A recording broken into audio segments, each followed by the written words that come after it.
Hi everyone. రీసెంట్గా మన ఇండియాలో జరిగిన ఒక ఫ్లైట్ యాక్సిడెంట్ మనందరికీ తెలిసిందే. జూన్ 12వ తారీఖు అహ్మదాబాద్ నుంచి లండన్ వెళ్ళాల్సిన ఒక ఫ్లైట్ టేకాఫ్ అయిన జస్ట్ ఒక 15-20 సెకండ్ల టైంలోనే కుప్పకూలిపోయింది. సో ఈ సంఘటనలో మొత్తం దాదాపు ఒక 270 మంది దాకా చనిపోయారు. ఫ్లైట్లో ఉన్న వాళ్ళు, ప్రమాద స్థలంలో ఎవరైతే ఉన్నారో వాళ్ళు అందరితో కలిపి దాదాపుగా 270 మంది దాకా ప్రాణాలు కోల్పోయారు. ఇదంతా మనకు తెలిసిందే. ఆ రోజు అహ్మదాబాద్లో ఈ ఎయిర్ ఇండియా ఫ్లైట్ కూలినప్పుడు కూడా ఈ ఫ్లైట్ ఎందుకు కూలింటుందని చెప్పేసి నాకు కూడా రకరకాల ప్రశ్నలు తలెత్తాయి. సో ఫైనల్గా ఇది కూడా ఒక రీజన్ జరిగింది. చాలా చిన్న రీజన్తో ఈ ఫ్లైట్ కూలిపోయిందని చెప్పి నేను కూడా షాక్ అయ్యాను.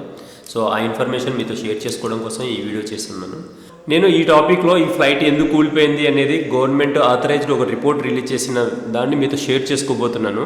సో ఈ డీటెయిల్స్ చూస్తేనే మీకు ఈ ఫ్లైట్ యాక్సిడెంట్ గల కారణాలు ఏదో మీకు కూడా అర్థమవుతుంది. సో ఎవరైనా కానీ ఫ్లైట్ నడపాలంటే ముందుగా సింగిల్ సీటర్ ఫ్లైట్లో ట్రైనింగ్ తీసుకొని తర్వాత వీళ్ళు కమర్షియల్ ఏవియేషన్కి ఎలిజిబిలిటీ అవుతారనమాట. తర్వాత ఈ కమర్షియల్ ఫ్లైట్స్కి పైలట్ కాగానే వీళ్ళని సింగిల్గా ఫ్లైట్ని నడపడానికి అలో చేయరనమాట.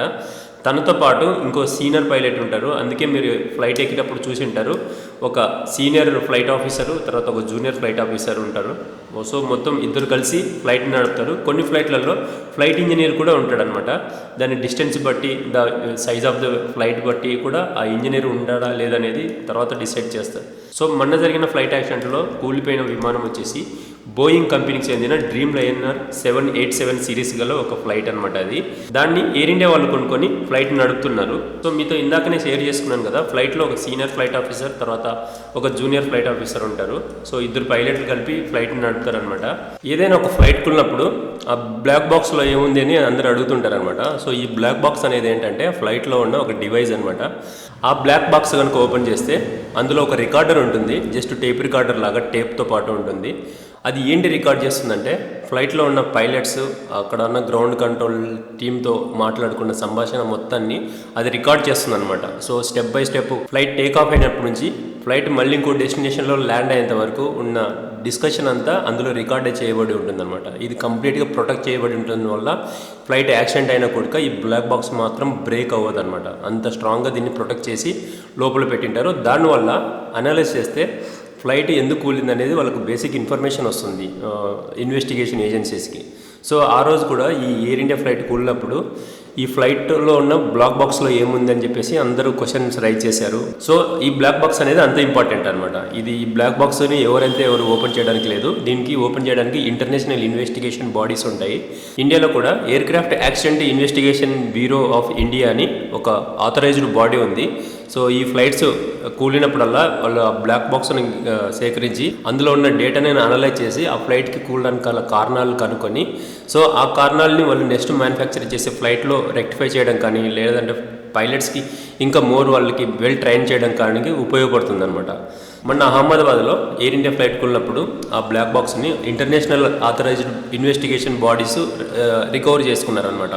సో ఇండియాలో ఉన్న ఆథరైజ్డ్ బాడీ కూడా దాన్ని ఇన్వెస్టిగేషన్ చేయడం స్టార్ట్ చేసింది.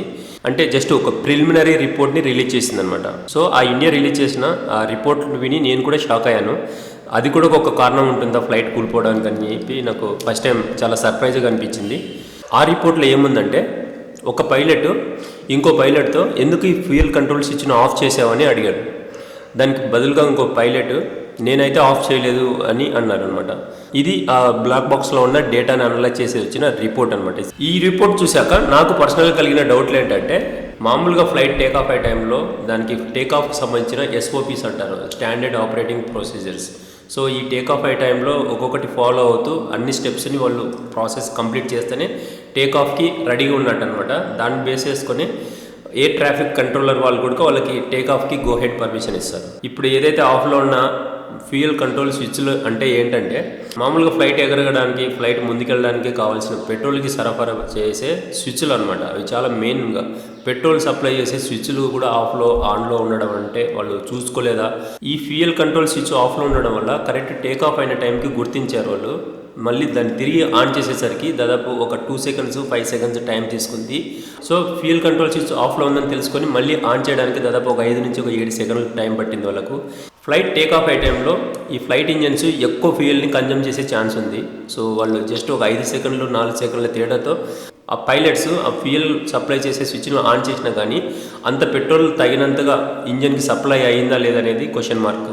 మొత్తానికి ఈ గవర్నమెంట్ ఇన్వెస్టిగేషన్ ఏజెన్సీస్ రిలీజ్ చేసిన రిపోర్ట్లో ఆ ఫ్లైట్లో ఉన్న పైలట్స్ ఈ ఫ్యూయల్ సప్లై చేసే అంటే ఇంజన్కి కావాల్సిన పెట్రోల్ సప్లై చేసే స్విచ్లు ఆఫ్లో ఉండడం వల్ల ఫ్లైట్ కూలడానికి ఒక ప్రధాన కారణం అని చెప్పి తేల్చి చెప్పారు. మొత్తానికి ఒక రీజన్ దొరికింది.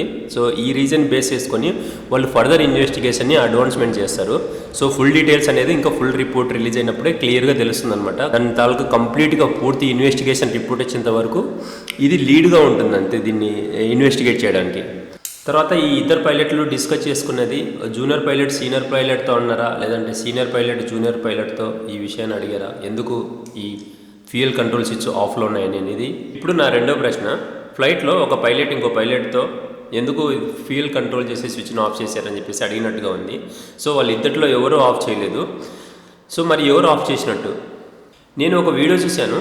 అందులో ఈ బోయింగ్ డ్రీమ్ లైనర్ 787 సిరీస్ తాలూకు ఉన్న కాక్పిట్లో ఆ ఫ్యూయల్ స్విచ్లు ఎక్కడ ఉంటాయని చూశాను అనమాట. అది కరెక్ట్గా టేక్ ఆఫ్ చేసే లివర్కి దగ్గరలో ఉన్నాయి రెండు స్విచ్లు. టేక్ ఆఫ్ లివర్ ఏదైతే ఉందో దాని వెనకాలనే ఉంటాయి. పైలట్ ఫ్లైట్ని టేక్ ఆఫ్ చేసే టైంలో పైలట్ చెయ్యి కొంచెం ఎక్కువగా వెనకాలకు వచ్చేసి అది టేక్ ఆఫ్ చేసే టైంలో ఏమైనా చెయ్యి తగిలి కూడా పెట్రోల్ సప్లై చేసే స్విచ్లు ఆల్రెడీగా ఆన్లో ఉన్నవి ఈ పైలట్ చెయ్యి తగలడం వల్ల ఏమన్నా ఆఫ్ అయ్యాయి అనేది నా ప్రశ్న అనమాట, నా డౌట్ కూడా. నా నాలుగో ప్రశ్న ఏంటంటే, మామూలుగా ఈ ఎయిర్క్రాఫ్ట్ తయారు చేసే ఫ్యాక్టరీలు కంపెనీలు ఏదన్నా వాళ్ళ కాక్పిట్లో కొన్ని చేంజెస్ జరిగినప్పుడు ఈవెన్ చిన్న చేంజ్ అయినా కూడా వాళ్ళు ఏం చేంజ్ చేశారనే దానికి ఆ ఫ్లైట్లు ఎవరెవరి దగ్గర ఉన్న ఆ ఎయిర్లైన్లకి ఆప్షనల్ అడ్వైజరీ కానీ లేదా అడ్వైజరీ నోటీసులు వాళ్ళకు ఇష్యూ చేస్తుందన్నమాట. సో దాన్ని బేస్ చేసుకొని వాళ్ళు ఆ కాక్పిట్లో ఏ చేంజెస్ ఉన్నాయి దాన్ని బేస్ చేసుకొని వాళ్ళ పైలట్లకి దాన్ని ఇన్ఫార్మ్ చేయడం కానీ మళ్ళీ స్పెషల్ ట్రైనింగ్ చేయడం కానీ జరుగుతుంది. సో ఈ బోయింగ్ కంపెనీ వాళ్ళు ఆ 787 సిరీస్ గల కాక్పిట్లో ఇలాంటి ఫ్యూయల్ కంట్రోల్ స్విచ్లు చేంజెస్ వచ్చాయని చెప్పేసి ఆప్షనల్ అడ్వైజరీ కింద ఎయిర్ ఇండియాకి ఇన్ఫర్మేషన్ పాస్ చేసింది.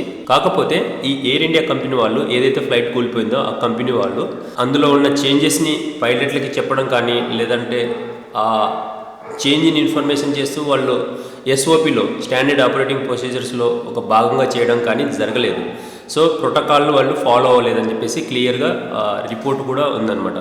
మొత్తానికి ఈ ఆథరైజ్డ్ బాడీ రిలీజ్ చేసిన రిపోర్ట్లే ఫ్లైట్ కూలడానికి గల కారణం ఏంటంటే ఫ్లైట్ ఇంజన్లకి పెట్రోల్ సరఫరా చేసే స్విచ్లు ఆఫ్లో ఉండడం వల్ల సో ఆ ఫ్లైట్ ఇంజన్లకి సరిపడా పెట్రోల్ లేనందువల్ల అవి లిఫ్ట్ ఫోర్స్ని జనరేట్ చేయలేకపోయాయి. దానివల్లే ఫ్లైట్ కూలిపోయిందని చెప్పేసి ఇదే ప్రధాన కారణమని వాళ్ళు రిపోర్ట్లో మెన్షన్ చేశారు. ఈ ఫ్లైట్ కూలిపోయింది, అందులో ఉన్న 270 మంది దాకా చనిపోయారు. సో ఈ వీడియోలో నేను మాట్లాడింది aircraft accident investigation bureau of India release చేసిన రిపోర్ట్ని నేను అర్థం చేసుకొని మీతో షేర్ చేసుకోవడం అనమాట. ఇది మొత్తం నా వ్యక్తిగత అభిప్రాయము. Thank you very much for watching my video.